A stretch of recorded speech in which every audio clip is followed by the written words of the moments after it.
അല്ല, ഇപ്പോഴെന്തിനാ നീ വിളിച്ചത്? നീ എവിടെ പോയി വിളിച്ചാലും എന്റെ വിശേഷങ്ങൾ നിന്നെ അറിയിക്കാതിരിക്കാൻ പറ്റില്ലല്ലോ. അതുപോലൊരു വിശേഷം വന്നു പെട്ടിരിക്ക. എന്താ? എന്റെ വിവാഹ നിശ്ചയമാണ്. അത് നിനക്കല്ലേ വിശേഷപ്പെട്ടത്? എന്നെ സംബന്ധിച്ച് അതൊരു വിശേഷമല്ല. ആദ്യത്തെ ക്ഷണം അത് നിന്നെ തന്നെ ആയിരിക്കണം എന്ന് എനിക്ക് നിർബന്ധമുണ്ട്. ശവത്തിക്കുത്തിയുള്ള രസം ഇഷ്ടപ്പെട്ടു തുടങ്ങിയല്ലേ? വരൻ പൊതുമരാമത്ത് മന്ത്രി ഗായത്രി ടീച്ചറിന്റെ അനിയൻ ശ്രീഹരിയാണ്. ഓ ഭാഗ്യം. ഞാൻ കരുതി നീ അവനെയും തഴഞ്ഞ് മറ്റേതെങ്കിലും മന്ത്രിയോ വ്യവസായ പ്രമുഖരെയോ ആയിരിക്കുന്നു. കളിയാക്കണ്ട. വിശേഷവും ക്ഷണമൊക്കെ കഴിഞ്ഞെങ്കിലേ എനിക്കൊന്ന് ഫോൺ കട്ട് ചെയ്യായിരുന്നു.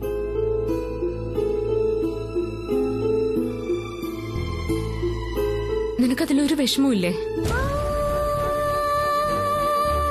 എന്നെ മറ്റാർക്കും വിട്ടുകൊടുക്കില്ല എന്ന് എത്ര തവണ നീ തലയെ തൊട്ട് പറഞ്ഞതാ. എന്നിട്ടിപ്പോ ഒരു കൂസലും ഇല്ലാതെ എല്ലാത്തിനും സമ്മതം തന്നിരിക്കുന്നു. നിനക്ക് എങ്ങനെയാടാ കഴിയുന്നത് ഇതിനൊക്കെ? നിന്റെ ഇഷ്ടങ്ങൾക്കും താല്പര്യങ്ങൾക്കും ഞാൻ ഇതുവരെ നോ പറഞ്ഞിട്ടില്ല. ഇനി ആദ്യം ഒരിക്കലും പറയുകയില്ല. അതുകൊണ്ട് നിന്റെ ആഗ്രഹം തന്നെ നടക്കട്ടെ. എന്റെ ഭാഗത്തുനിന്ന് ഇനി ഏതനുഗ്രഹം നിനക്ക് വേണ്ടത്? ദീർഘ സുമംഗലി ഭവയെന്നോ അതോ wish you happy married life എന്നോ?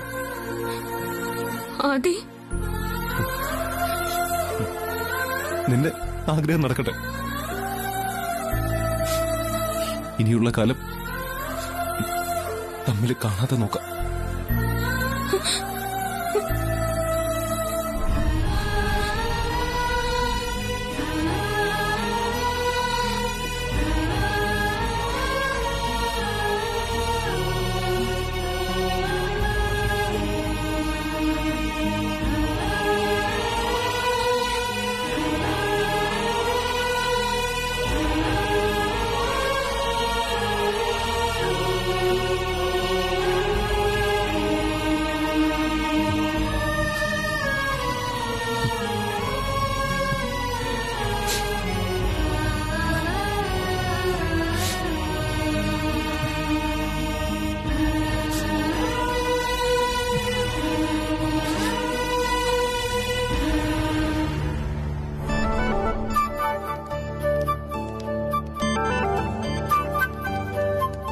പറഞ്ഞതൊന്നും നീ കാര്യാക്കണ്ട.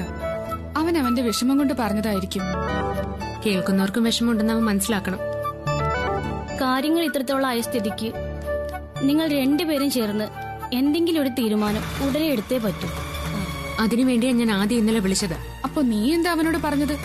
നീ ശ്രീഹരി വിവാഹം കഴിക്കാൻ പോവാ, നിങ്ങൾ എൻഗേജ്മെന്റ് ആന്നൊക്കെ അല്ലേ? അത് കേട്ടാ പിന്നെ ഏതെങ്കിലും ഒരാൾ നിന്നെ മൈൻഡ് ചെയ്യോ? എടീ, അങ്ങനെയൊക്കെ ഞാൻ അല്ലെങ്കിൽ അവനോട് പറയാറുള്ളതല്ലേ. എല്ലാ സമയത്തും ഒരാൾ ഒരുപോലെ ആവണമെന്നില്ല. പ്രത്യേകിച്ച് ആദിത്യൻ ആകെ തകർന്നു നിൽക്കുന്ന അവസ്ഥയിലാണ്. എന്നെ പറഞ്ഞു മുഴുവിപ്പിക്കാൻ അവൻ സമ്മതിച്ചില്ല. അതിനു മുമ്പ് ഫോൺ കട്ടിയെന്ന് ഞാൻ പ്രതീക്ഷിച്ചുമില്ല. ഈ കാര്യത്തിൽ ഞാൻ ആദ്യം കുറ്റപ്പെടുത്തില്ല. അവന്റെ സ്ഥാനത്ത് ആരായിരുന്നാലും അത് തന്നെ ചെയ്യുമായിരുന്നുള്ളൂ. എല്ലാവരും കൂടി എന്നെ കുറ്റപ്പെടുത്താതെ എന്റെ അവസ്ഥയൊന്ന് മനസ്സിലാക്ക്. തുളസി, ഞാൻ നിന്നെ കുറ്റപ്പെടുത്തിയതല്ല. ആദിയുടെ മനസ്സിൽ നീ ഇപ്പൊ അവനെ ഉപേക്ഷിച്ചു പോയവളാ. മന്ത്രിയുടെ അനിയൻ പെണ്ണന്വേഷിച്ചു വന്നപ്പോ പഴയ പ്രണയം മറന്ന് തേച്ചിട്ട് പോയവൾ. ഒരുമാതിരി ലോക്കൽ വേർഡ് എന്റെ കാര്യത്തിൽ ഉപയോഗിക്കല്ലേ. ഏത് വേർഡ് ഉപയോഗിച്ചാലും ആദിയോട് ചെയ്തതിന് അങ്ങനെയേ വിളിക്കാൻ പറ്റുള്ളൂ. എനിക്ക് ആദ്യമല്ല, ആദിക്ക് എന്നെ വേണ്ടതായത്. അതെനിക്ക് ഇന്നലെ മനസ്സിലായി. ആദ്യം നിന്നെ വേണ്ടെന്ന് വെക്കാനോ? ഒരിക്കലും ഇല്ല.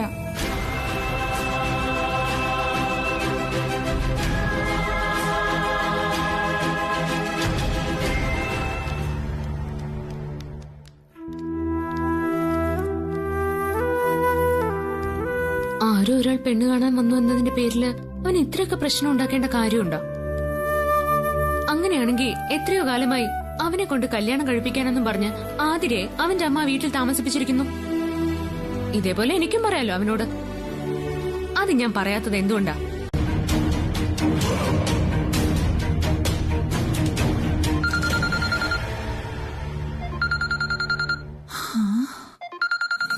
दुर्गे जी phone.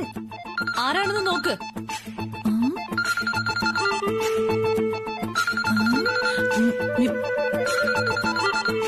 Mister Gangadharan teacher. Mister Gangadharan teacher. നോക്ക്. Minister Gayathri teacher.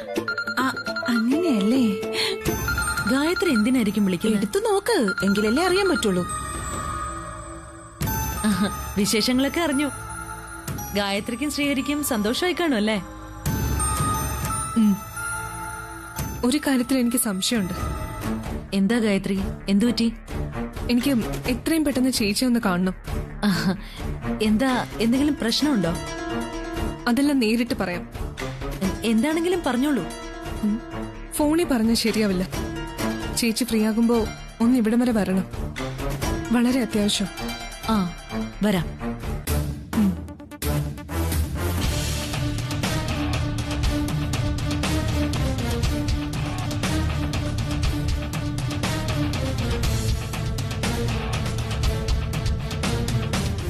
എന്താ ചേച്ചി, എന്തേലും കുഴപ്പമുണ്ടോ? ഗായത്രി ടീച്ചർക്ക് എന്നോട് എന്തോ കാര്യമായിട്ട് പറയാനുണ്ടെന്ന്. ഇനിയിപ്പോ എന്തേലും സംശയം തോന്നിയിട്ടുണ്ടാവോ? എന്ത് സംശയം? അല്ല, ആദ്യം തുളസിയും തമ്മിലുള്ള ബന്ധത്തെക്കുറിച്ചോ മറ്റോ? ഏയ്, അതിന് സാധ്യതയില്ല. പറയാൻ പറ്റില്ല ചേച്ചി. ഇനി തുളസി ചിലപ്പോ ഗായത്രി ടീച്ചറോട് മനസ്സ് തുറന്നിട്ടുണ്ടെങ്കിലോ? ഉടനെ എൻഗേജ്മെന്റ് നടത്തണമെന്നല്ലേ തുളസി ഗായത്രിയോട് പറഞ്ഞിരിക്കുന്നേ. ആ സ്ഥിതിക്ക് ആദ്യമായിട്ടുള്ള റിലേഷനെ പറ്റി അവൾ പറയാൻ സാധ്യതയില്ല. പിന്നെന്തിനാ അത്യാവശ്യമായിട്ട് കാണണമെന്ന് പറഞ്ഞത്? ചേച്ചി ഫ്രീ ആണെന്ന് പറയണ്ടായിരുന്നു. പിന്നെ നമുക്ക് നല്ലതുപോലെ ആലോചിച്ച് ഒരു തീരുമാനത്തിലെത്തിയതിനു ശേഷം പോയാൽ മതിയായിരുന്നു. ഇതിൽ ആലോചിക്കാനൊന്നുമില്ല. തുളസിയും ശ്രീഹരിയുമായിട്ടുള്ള വിവാഹം അതേ നടക്കൂ. അതിനിടയിലേക്ക് ഇനി ഏത് പഴങ്കഥകൾ ആര് വലിച്ചഴിച്ചാലും അതിനെയെല്ലാം ചവിട്ടിത്താഴ്ത്താൻ എനിക്കറിയാം. എന്ത് സത്യം ചെയ്തിട്ടായാലും വേണ്ടില്ല, തുളസിയും ശ്രീഹരിയും തമ്മിലുള്ള വിവാഹം നടക്കണം ചേച്ചി. ഗായത്രി ടീച്ചർക്ക് എന്തോ സംശയമുണ്ട്. അതാ സംസാരത്തിൽ വ്യക്തമാണ്. ആ സംശയം തീർത്തും അവസാനിപ്പിച്ചു കൊടുക്കണം. ആ കാര്യം ഞാൻ ഏറ്റു. എന്റെ മനസ്സിലിപ്പോ അടുത്ത ഞായറാഴ്ച നടക്കാൻ പോകുന്ന ശ്രീഹരിയുടെയും തുളസിയുടെയും എൻഗേജ്മെന്റ് മാത്രമാ. കാര്യങ്ങൾ ഇത്രത്തോളം എത്തിക്കാൻ ദുർഗയെ കൊണ്ട് കഴിഞ്ഞിട്ടുണ്ടെങ്കിൽ മിനിസ്റ്റർ ഗായത്രി ടീച്ചറുടെ ഒരു ചെറിയ സംശയം അത് തീർത്തു കൊടുക്കാനാണോ ബുദ്ധിമുട്ട്? അതും അങ്ങ് തീർത്തേക്കാം.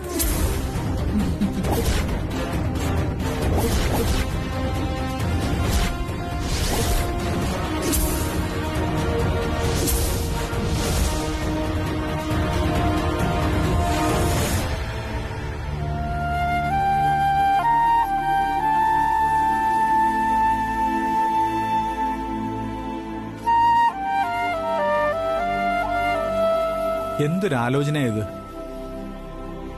ആലോചിക്കാതെ പിന്നെ എന്റെ ഉള്ളിലെ വേവ് എത്രത്തോളം ഉണ്ടെന്ന് ചേട്ടന് മനസ്സിലാവില്ല. ഒരമ്മയുടെ മനസ്സ് എപ്പോഴും മകന്റെ സാമീപ്യം കൊതിക്കും. താനിങ്ങനെ ഇമോഷണൽ ആകാതെ. മന്ത്രി ഗായത്രി ടീച്ചറോട് വിവരങ്ങളെല്ലാം പറഞ്ഞതല്ലേ? അവർക്ക് മനസ്സിലാവുകയും ചെയ്തിട്ടുണ്ട്. ആർക്കറിയാൻ ചേട്ടാ? അവരൊക്കെ രാഷ്ട്രീയക്കാരല്ലേ? രാഷ്ട്രീയക്കാരുടെ മനസ്സിൽ ആദ്യം നിറയുക തന്ത്രവും ചതിയും ഒക്കെ ആയിരിക്കും.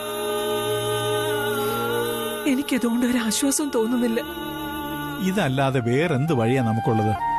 നമ്മൾ നേരിട്ട് പറഞ്ഞതല്ലേ തുളസിക്ക് ആദ്യത്തിനോടും തിരിച്ച് അവനിങ്ങോട്ട് തുളസിയോട് സ്നേഹമുണ്ടെന്ന്.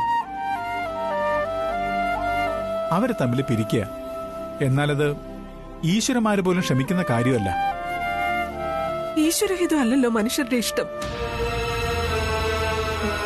എങ്ങനെയും തന്റെ നഷ്ടങ്ങളും ആഗ്രഹങ്ങളും നടപ്പിലാക്കാൻ ദുർഗേച്ചയെ പോലുള്ളവർ എന്ത് നീതികേടും ചെയ്യും.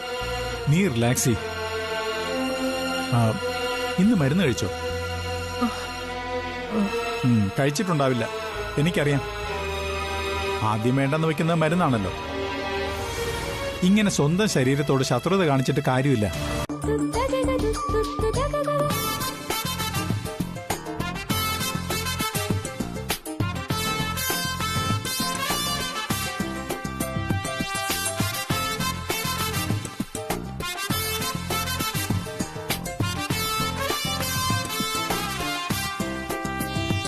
ചേച്ചി, എന്താടാ?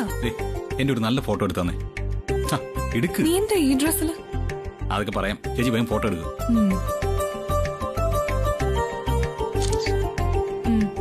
ഒന്നുകൂടെ എടുത്തേ. ഇനി ഇങ്ങനെ മതിയോ? ഫോട്ടോ വല്ലതും കിട്ടിയോ? കിട്ടാതിരിക്കാനേ ഇതെടുത്ത് ശ്രീഹരിയല്ലേ ഗായത്രിയോ? എന്നാ പിന്നെ ഒന്നുകൂടെ എടുത്തേ. ഇതാ ഇതൊന്നേ വാട്സപ്പ് ചെയ്തേക്കാം. ഓ, അപ്പൊ ഇതായിരുന്നു കാമുകന്റെ ലക്ഷ്യം. സമയമില്ലാത്ത സമയത്ത് എന്നെ കൊണ്ട് ഫോട്ടോ എടുപ്പിച്ച് തുളസിക്ക് അയച്ചു കൊടുക്കാം. കൊള്ളാം. തീർന്നില്ല, ഇനിയുമുണ്ട് കലാപരിപാടികൾ. ഓ, ഇനിയെന്താ? കാൾ. നടക്കട്ടെ നടക്കട്ടെ.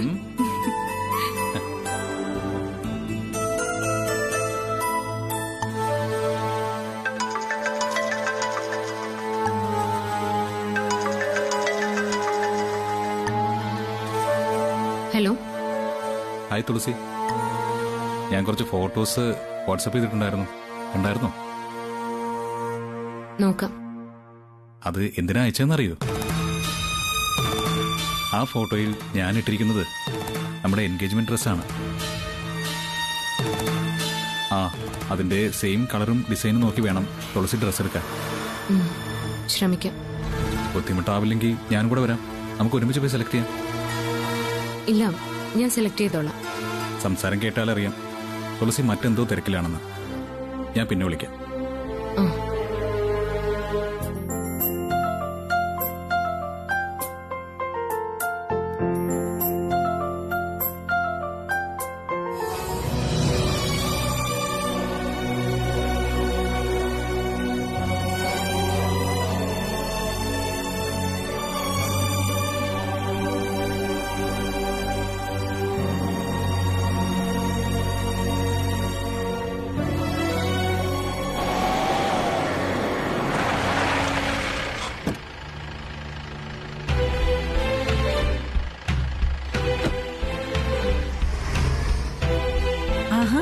ദുർഗേച്ചി ഇത്ര വേഗം വന്നോ?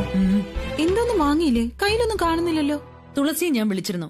അവൾക്ക് ഇഷ്ടപ്പെട്ട എന്തെങ്കിലും വാങ്ങിച്ചു കൊടുക്കാന്ന് കരുതി. എന്നിട്ട് അവള് വന്നില്ലേ? അവൾക്ക് ആഭരണമൊന്നും വേണ്ടാന്ന്. അതെന്താ അങ്ങനെ പറഞ്ഞേ? നമ്മള് കുടുംബസ്വത്തായിട്ട് കൊടുക്കാന്ന് കരുതിയത് അവക്ക് വേണ്ടാന്ന് പറയുന്നേ. അമ്മ അവക്ക് വേണ്ടി മാറ്റിവെച്ചതായിരുന്നു എല്ലാം. സ്വർണം വേണ്ടാന്ന് തുളസി പറഞ്ഞിട്ടുണ്ടെങ്കിൽ നമ്മൾ സൂക്ഷിക്കണം ചേച്ചി. അതെന്താ? അവൾ ഈ വിവാഹ നിശ്ചയം ഇഷ്ടപ്പെടുന്നുണ്ടാവില്ല. എന്തൊക്കെയോ മനസ്സിൽ കണക്ക് കൂട്ടിയിട്ടാവും അവളത് പറഞ്ഞത്. ഏയ്, അങ്ങനെയൊന്നും എനിക്ക് തോന്നിയിട്ടില്ല. പ്രസാദേട്ടനോടുള്ള വിരോധം കൊണ്ടാവും കുടുംബസ്വത്ത് വേണ്ടാന്ന് വെച്ചത്. പിന്നെ ആഭരണങ്ങൾ എന്ന നിലയിലാണെങ്കിൽ തുളസിക്ക് അതൊന്നും ഇഷ്ടമല്ലല്ലോ. എന്നാലും നമ്മുടെ കടമ നമ്മൾ ചെയ്യണമല്ലോ. കാണാൻ ആളില്ലെങ്കിൽ പിന്നെ കടമ ചെയ്യുന്നതിലൊന്നും ഒരു അർത്ഥവുമില്ല. അതും ശരിയാ. പക്ഷെ ഞാനായിരുന്നെങ്കിലേ ഈ കത്തുന്ന പുരയെന്ന് ഒരു കഴുക്കോലെന്ന് പറഞ്ഞ പോലെ കിട്ടുന്നത് വാങ്ങിച്ചോണ്ട് പോയേനെ. അതാണല്ലോ നീയും തുളസിയും തമ്മിലുള്ള വ്യത്യാസം. ദുർഗേച്ചി, ഓ,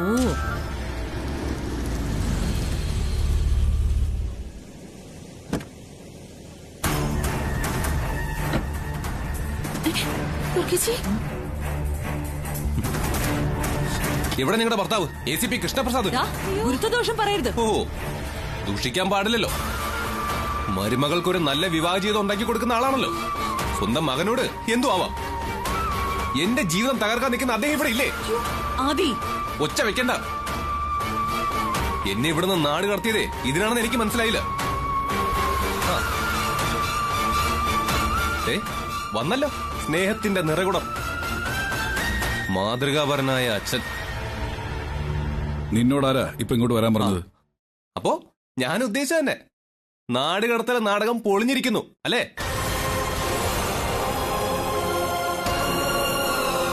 എന്നെ അറിയിക്കാതെ തുളസിയെ മന്ത്രിയുടെ അനിയനെ കൊണ്ട് കെട്ടിക്കാനുള്ള നിങ്ങളുടെ കുരുട്ടി വിദ്യ നടക്കില്ല.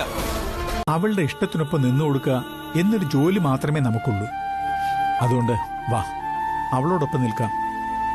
ബാക്കിയെല്ലാം വരുന്നിടത്ത് വെച്ച് കാണാം. ഞാൻ വരാം. ചേട്ടൻ നടന്നു.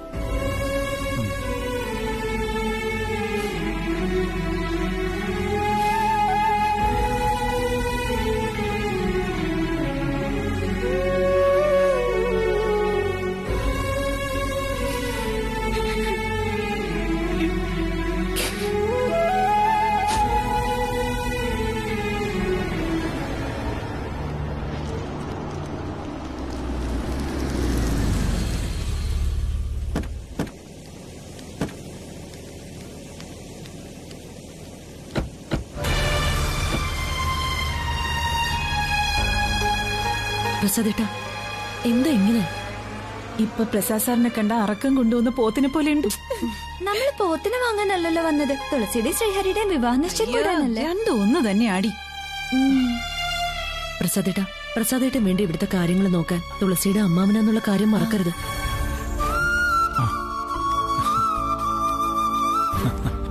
വരൂ. ഞങ്ങള് വൈകിട്ടില്ലല്ലോ? ഏയ് ഇല്ല. നമ്മൾ ഒരുപാട് നേരത്തെ ചേച്ചി. അതെ അതെ. പ്രിയ എവിടെ? അകത്തുണ്ട്. തുളസി റെഡി ആയിക്കൊണ്ടിരിക്കുക. വരൂ വാ. അപ്പൊ അവളിവിടെ ഉണ്ട്. ഞാൻ വിചാരിച്ച കെട്ടിത്തുമ്മി ചത്തു കാണോന്ന്. വായടക്കടി. മിണ്ടായിരിക്കും.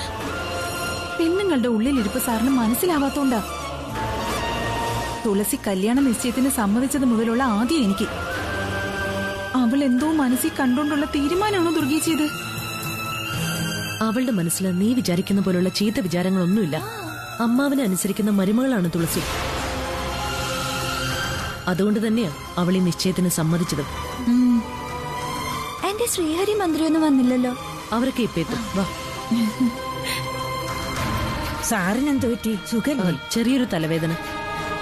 ഞാൻ കരുതിയത് തുളസിയും സാറിന്റെ മകനും തമ്മിലുള്ള വിവാഹ നിശ്ചയമായിരിക്കുന്ന. നിങ്ങൾക്ക് എന്താ ചെവി കേട്ടൂടെ? കുത്തി കുത്തി ചോദിക്കുന്നില്ല. തലവേദനയാണ് തലവേദന. അങ്ങോട്ട്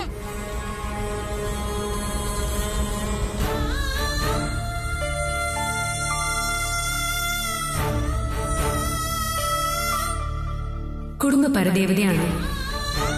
ഞാൻ ഇന്നും ആദിയുടെ കൂടെ ഉണ്ടാവും.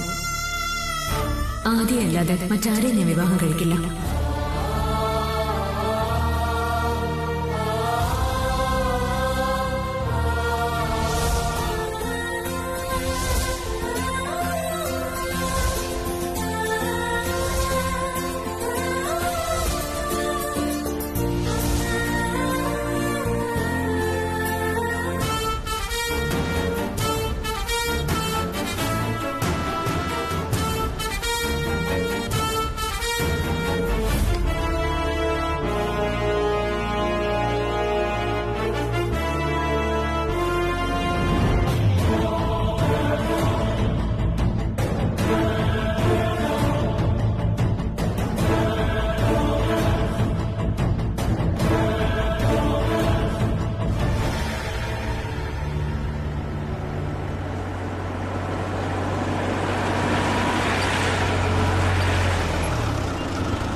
അവരെത്തി.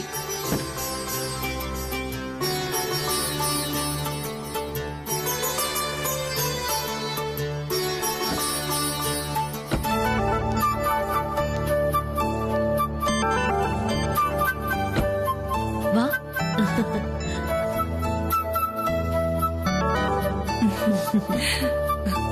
ഞങ്ങള് ലേറ്റ് ആയെന്നല്ലോ? ഏയ് ഇല്ല, എല്ലായിടത്തും കറക്റ്റ് ടൈമിന് എത്തുന്ന ആളല്ലേ ഗായത്രി. ആ ഒരു പങ്ക്ച്വാലിറ്റി ഇവിടെയും കാണിച്ചിട്ടുണ്ട്. വാ. നമസ്കാരം മാം. നമസ്കാരം. എല്ലാ ടെൻഷൻസും കൂടെ തലേക്കേറ്റി വെച്ചിട്ട് പ്രസാദേട്ടൻ ഒരു വഴിയായെന്ന് തോന്നുന്നു. അതെയോ? പ്രസാദേട്ടൻ ശ്രീഹരി ഇതിനു മുമ്പ് കണ്ടിട്ടില്ലല്ലോ? എവിടെയോ കണ്ടിട്ടുണ്ടെന്ന് തോന്നുന്നു അല്ലേ? ആ സാറിന് ഞാൻ കണ്ടിട്ടുണ്ട്. തുളസിയുടെ അച്ഛനും എവിടെ? അവരകത്ത് തിരക്കില്ല. നിങ്ങൾ വരൂ. നിർത്ത്.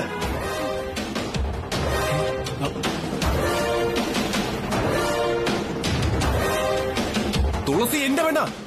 ഞാൻ വിവാഹം ചെയ്യാൻ പോകുന്ന പെണ്ണ്.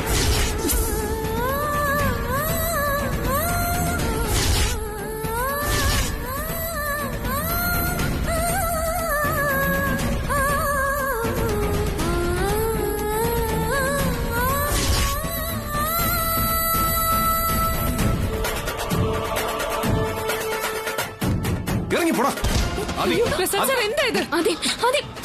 ഞാനല്ലാതെ മറ്റൊരാൾ നിന്റെ വിവാഹം കഴിക്കാൻ പാടില്ല. ആദ്യം സമ്മതിക്കില്ല.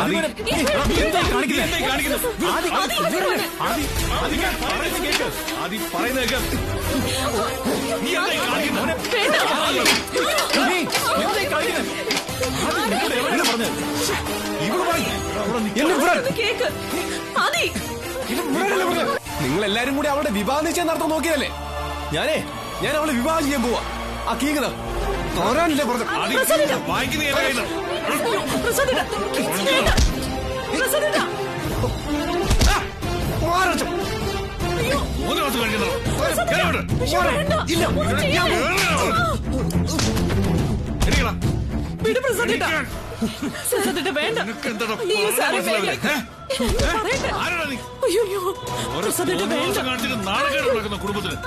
അടിക്കല്ലേ?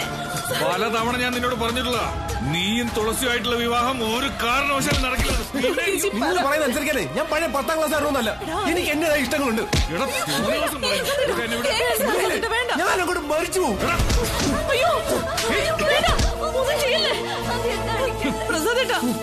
മരിക്കണം നീ. എന്തൊക്കെയാ പറയുന്നേ? കേടോ, തന്റെ അനുസരിക്കാത്ത ഇവൻ പോയി ചാവട്ടെ. എന്നാൽ ഇവന്റെ ആഗ്രഹത്തിന് ഞാൻ കൂട്ടു നിൽക്കില്ല. അങ്ങനെ ഞാൻ ചാവില്ല. എന്റെ ആഗ്രഹം അത് നിറവേറ്റിട്ട് ഞാൻ ചാവും. ആരോടാണ് സംസാരിക്കുന്നത്? എന്തിനാ ആദ്യം നീ അച്ഛനോട് ഇങ്ങനെ വാശി കാണിക്കുന്നേ? എനിക്ക് വാശി തന്നെയാ. ഞാൻ തുളസി വിവാഹം ചെയ്യരുതെന്ന് അച്ഛൻ എന്തിനാ വാശി പിടിക്കുന്നേ? എടാ, എനിക്കതിന് പല കാരണങ്ങളുണ്ട്. അത് പലപ്പോഴും ഞാൻ നിന്നോട് പറഞ്ഞിട്ടുള്ളതാ. തുളസിയെ വിട്ടൊരു ജീവിതം എനിക്കില്ല. അങ്ങനെ ഞങ്ങൾ തമ്മിൽ അകറ്റാന്ന് നിങ്ങൾ ആരും വിചാരിക്കണ്ട.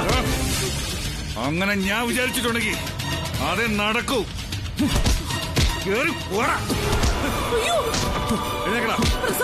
എഴുന്നേക്ക്. കേറങ്ങോട്ട്. നടക്കങ്ങോട്ട്.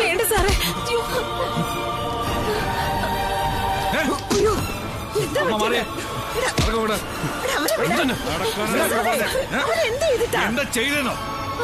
അമ്മയും കൂടെ ചേർന്നല്ലേ ഇവനെ ഇളക്കി വിട്ടത്? എന്തൊക്കെ നീ പറയുന്നേ? അമ്മയുടെ കാരുണ്യം കൊണ്ട് ആദ്യം ഈ വീട്ടിൽ നിന്ന് പുറത്തു ചാടി. നല്ല രീതിയിൽ നടത്തേണ്ടിയിരുന്ന തുളസിയുടെയും ശ്രീഹരിയുടെയും വിവാഹ നിശ്ചയം ഇവൻ കാരണം മുടങ്ങി. അവക്കേ ഒരു നല്ല ഭാവി ഉണ്ടാവാൻ വേണ്ടിയായിരുന്നു പ്രസാദ് സാർ ഈ വിവാഹ നിശ്ചയം തീരുമാനിച്ചത്. എല്ലാം ഇവൻ കാരണം നശിപ്പിച്ചു.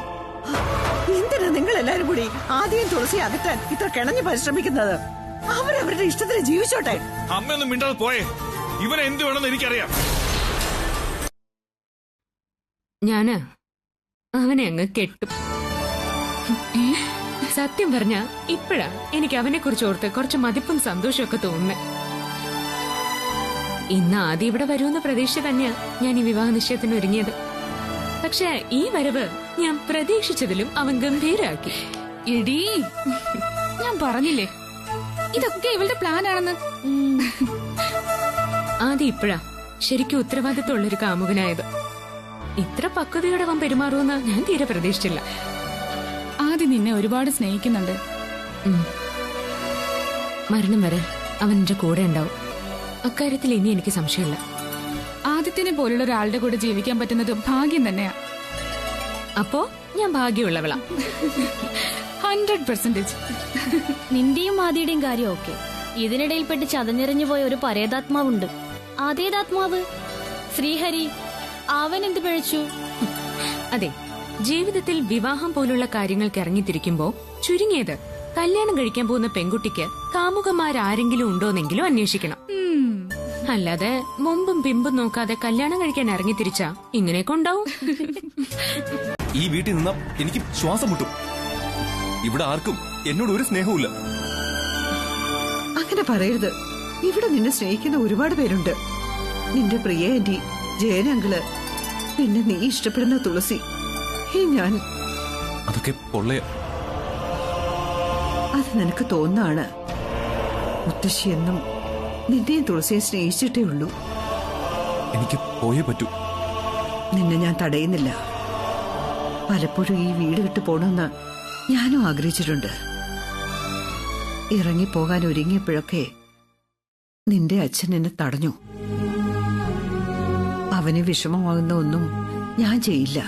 അച്ഛൻ എന്തിനാ എന്നെ തുളസി എതിർക്കുന്നത്? അതിന് മാത്രം എന്ത് തെറ്റാ തുളസി അച്ഛനോട് ചെയ്ത്? അച്ഛനാണ് തുളസിയും മന്ത്രിയുടെ അനിയനുമായിട്ടുള്ള വിവാഹ നിശ്ചയത്തിന് മുൻകൈ എടുത്തതെന്ന് നിന്നോട് ആരാ പറഞ്ഞത്?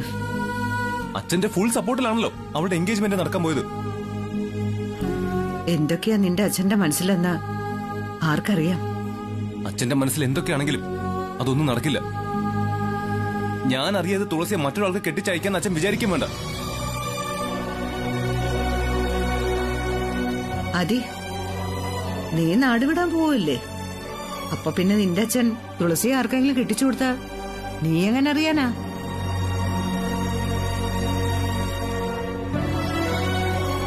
അല്ലെങ്കിൽ തന്നെ എല്ലാം ഉപേക്ഷിച്ച് നാടുവിടാൻ ഒരുങ്ങിയവൻ സ്നേഹിച്ച പെണ്ണിനെ നഷ്ടപ്പെടുന്ന ഓർത്ത് വേവലാതിപ്പെടേണ്ട കാര്യമൊന്നും ഇല്ലല്ലോ. നീ നാടുവിട്ടു പോയാ തുളസിക്ക് പിന്നെ വേറെ ആരുണ്ട്? അവള് ശ്രീഹരിയെ വിവാഹം ചെയ്യാൻ തയ്യാറായതല്ലേ? അവൾ ആത്മാർത്ഥമായിട്ടാണ് തയ്യാറായിരുന്നെങ്കിൽ ഒരിക്കലും അവളെ അതിൽ നിന്ന് പിന്തിരിപ്പിക്കാൻ നിനക്ക് കഴിയില്ലായിരുന്നു. പിന്നെ എന്തിനാ അവള് വിവാഹ നിശ്ചയത്തിന് വേണ്ടി മണ്ഡപത്തിൽ കയറി ഇരുന്നു കൊടുത്തു?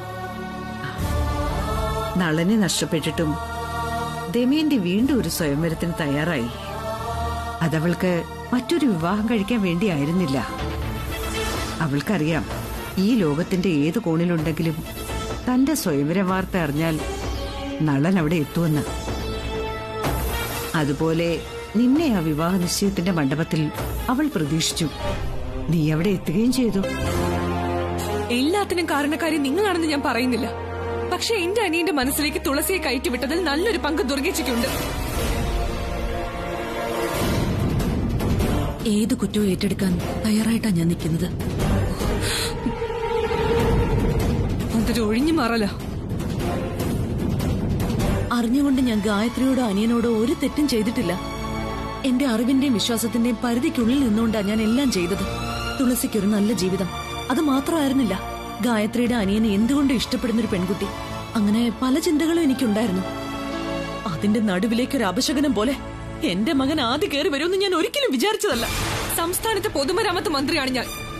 ഞാൻ എന്റെ സ്വന്തം റിസ്കിൽ എന്റെ അനിയന് വേണ്ടി ഒരു വിവാഹ നിശ്ചയം നടത്തുമ്പോ അത് മറ്റൊരാൾ സ്നേഹിക്കുന്ന പെണ്ണാണെന്ന് അറിയുക, അയാൾ അവിടെ ഒന്ന് പ്രശ്നങ്ങൾ ഉണ്ടാക്കി വിവാഹ നിശ്ചയം തടയുക, എന്നിട്ടത് നിർത്തിവെക്കേണ്ടി വരിക. അന്നത്തെ കാര്യങ്ങൾ ചേച്ചിക്ക് അറിയാലോ. അന്ന് ആ ചടങ്ങ് മുടങ്ങിപ്പോയപ്പോ അപമാനിക്കപ്പെട്ടത് ഞാനാ. ചാനലുകൾ എന്തൊക്കെ വിളിച്ചു പറയൂന്ന് ഊഹിക്കാവുന്നതല്ലേ ഉള്ളൂ. ഞാൻ TV ഓൺ ചെയ്തില്ല, ആരുടെയും ഫോണും അറ്റൻഡ് ചെയ്തില്ല. നാണം കിട്ട് തല താഴ്ത്തേണ്ടി വന്നു എനിക്ക്. എന്റെ കാര്യം പോട്ടെ, ഹരി അവന്റെ മുഖത്ത് നോക്കാൻ പോലും എനിക്ക് ധൈര്യം ഇല്ലാതെയായി. ഹരിയോടും ഗായത്രിയോടും ക്ഷമ ചോദിക്കാനല്ലേ എനിക്കിപ്പോ. ഹരി ആകെ വിഷമത്തില. അവൻ ആത്മഹത്യ ചെയ്യുന്നവരെ എനിക്ക് പേടിയുണ്ട്. അവൻ തുളസി അത്രമാത്രം ഇഷ്ടപ്പെട്ടു പോയിരുന്നു. ആ മനസ്സിൽ ഇനി അവളെ പിടിച്ചു മാറ്റാൻ പറ്റില്ല. അതുകൊണ്ട് എനിക്കൊരു തീരുമാനം ഉടനെ അറിയണം. ആരാണ് ചതിച്ചത്? തുളസിയോ, ആദിയോ, അതോ കനകദുർഗയോ? എന്തായാലും ജനങ്ങൾക്കിടയിൽ എന്റെ അനിയനെ അപമാനിച്ചതിന് ACP കൃഷ്ണപ്രസാദിനെതിരെ ആക്ഷൻ എടുക്കാൻ തന്നെയാണ് എന്റെ തീരുമാനം. പ്ലീസ്, എടുത്തുചാടി ഒന്നും ചെയ്യരുത്. ഞാൻ പറഞ്ഞില്ലേ, ഈ പറഞ്ഞ പേരുകളിൽ എല്ലാവരും നിരപരാധികളാ. അപ്പൊ ആദ്യത്തിന് അവിടെ കാണിച്ചു കൂട്ടിയതോ? അതിന്റെ കാരണം ഞാൻ പറഞ്ഞു കഴിഞ്ഞില്ലേ. അതൊന്നും ഞാൻ വിശ്വസിക്കുന്നില്ല. വിശ്വസിക്കണമെങ്കിൽ തുളസി തന്നെ എനിക്കൊരു മറുപടി തരണം. വിവാഹ നിശ്ചയ പന്തലിലേക്ക് തയ്യാറായി ഇറങ്ങി വന്നത് അവളല്ലേ? നമുക്കതിന് ശേഷം സംസാരിക്കാം, എല്ലാം വിശദമായി.